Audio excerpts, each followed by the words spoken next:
Hello everyone, I am Snehashish Karmakar, Group 4, Subgroup 1. Please look into the given diagram. It's a diagram of 5 transformation in learning by Mr. Bill Cope and Mary Kalantzis. Our job is to make 5 transformation in learning which has 5 subparts into one mind map.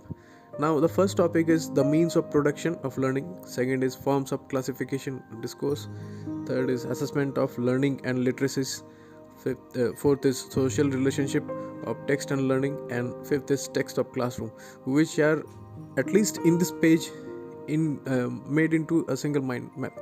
Now due to the unavailability of large size of paper, this arrangement has been so far made in this way, but the subtopics, all the 5 subtopics individually have been elaborate in the further topics and during the video likewise.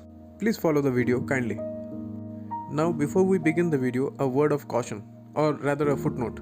Before we begin the discussion, we should have a proper understanding of the English language. We must be able to understand, comprehend, analyze and show our understanding during the discussion to ourselves.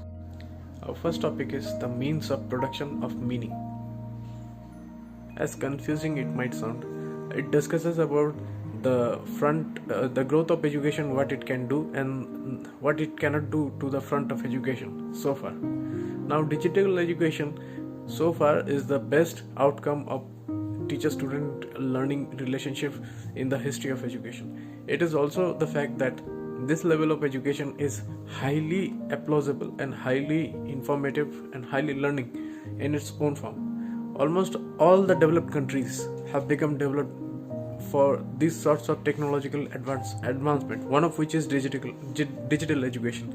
And if this mode of education or this model of education is strictly followed in underdeveloped countries, the level or growth of those countries will be very high within very less or short period of time.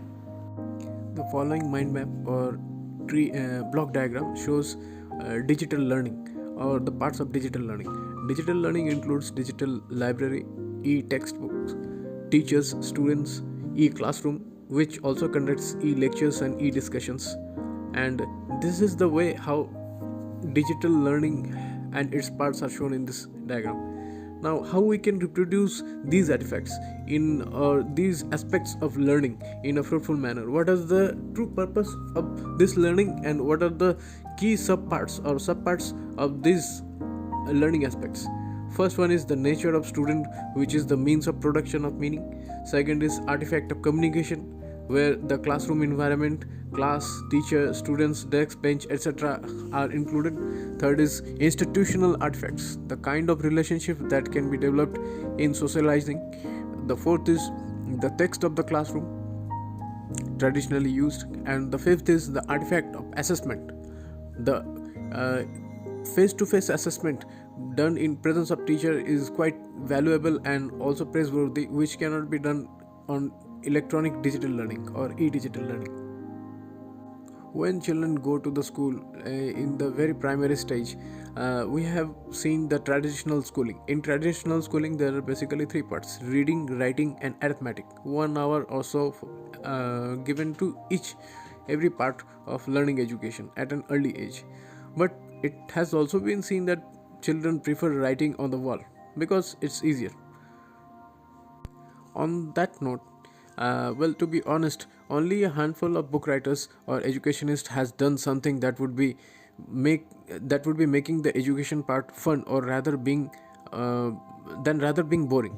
For instance, Japan has schools every day, and students of Poland never receive any homework, and Poland has world's most psychologically healthy students and also good results, while on the other hand students of Japan are much more healthier and disciplined than other students of other countries.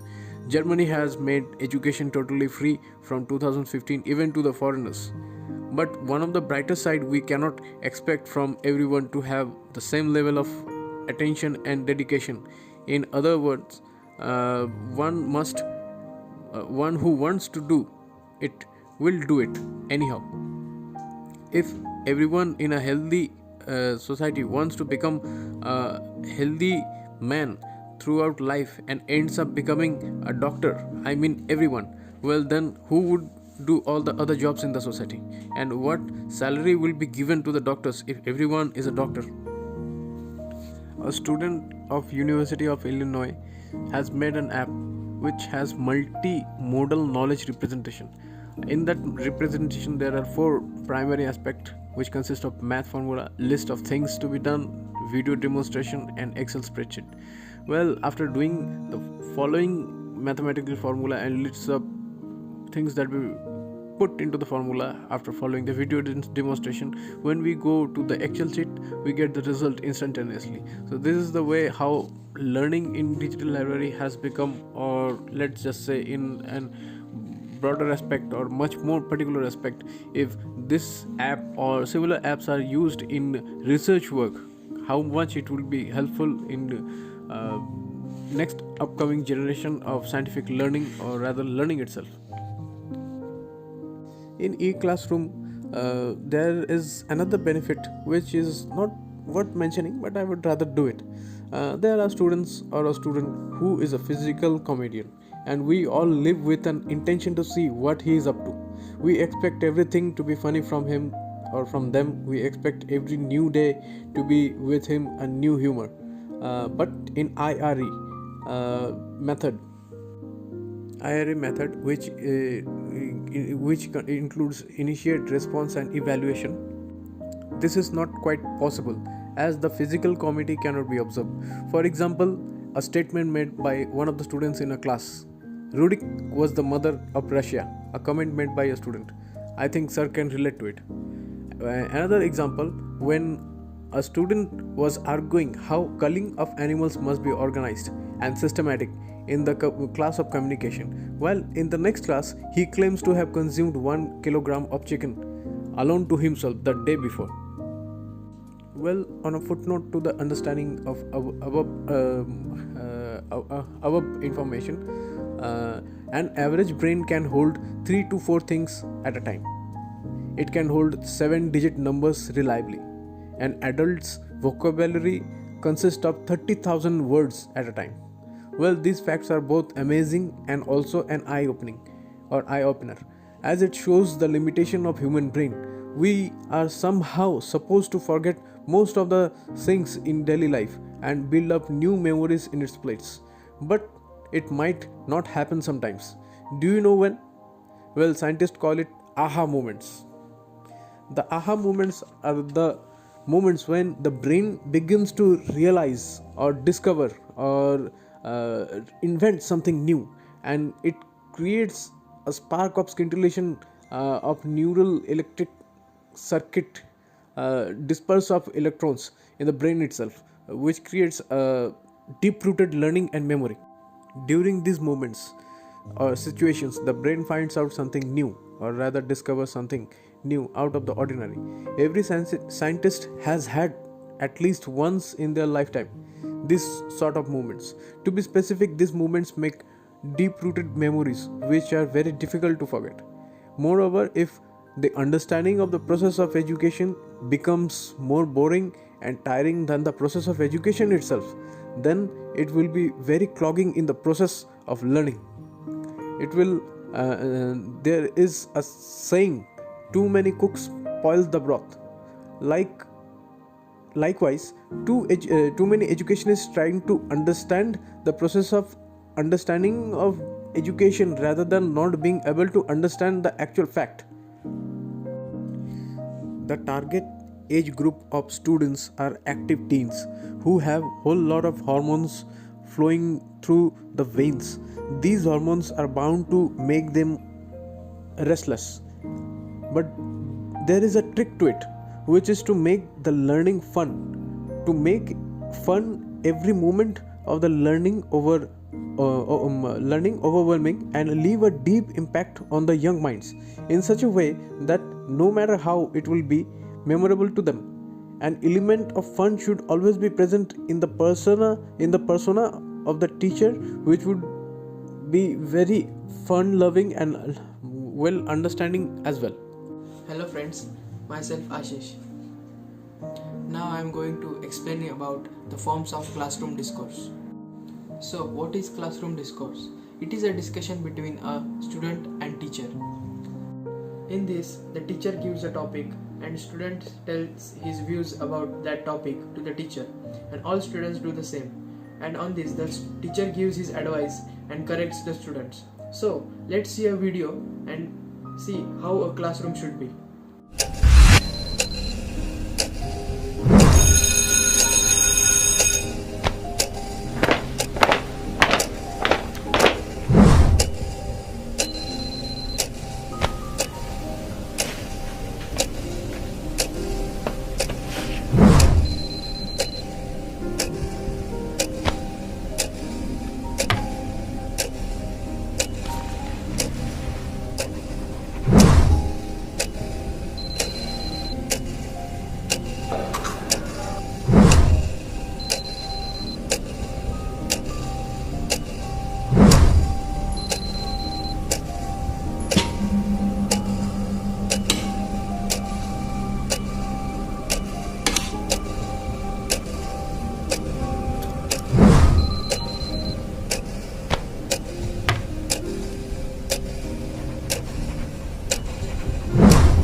Always remember, strive for number one. Always strive for number one. So, what do you think? If you have the same classroom and the same things you have to do as shown in the video, will you be able to study? No, we will not be able to study or remember anything. We need a good student and teacher communication for this, and a good healthy classroom is developed when there is discussion between the student and teacher. In a classroom, the teacher should know everyone by his name and remember his face, and also what is the strength of the student and what is the weakness of the student, so the teacher could help the student in getting good results and performing better in exams. If the teacher is discussing a topic, then teacher should first ask each and every student for his opinion, how he thinks about the topic and how he is going to deal about that topic. And at last, the teacher should give his decision and give his remark to each and every student, that was he right or he was wrong, or what he should add in his topic or what he should not tell about that topic. In this way, a teacher should explain each and every point or each and every topic to the student, by which the teacher will get many points from the students, and every student will get many points to write and discuss. And this is how should be the class discussion going on, and not like the video. And then the third topic is social relationships of text and learning. In this, a traditional classroom students are doing their own work on their computers by themselves. In a smart classroom, each and every student is given with their own computer or a laptop or a tablet PC, so they can do their work on it. In this digital classroom, the student communicate with each other by giving feedbacks on a particular point. As they have the digital means of communication, they can use it in their house also, and they can communicate with each other from their house also. So in a classroom the student can learn everything and he can repeat the same in his house. And because of this modern means of communication, if the student is absent or the teacher is absent or because of some reason they can't come to the school, they can be joining the school on the personal computer they have, and they will not miss the class or they will not get any lags in their school. Because of this modern education and digital classroom, students can get good feedback and get a good communication between them, and because of this they can easily solve their doubts, as the teacher can give answer to their doubts online. So this makes the study and education very easier. Myself Geeta Biswas. Now I will tell you about text of classroom.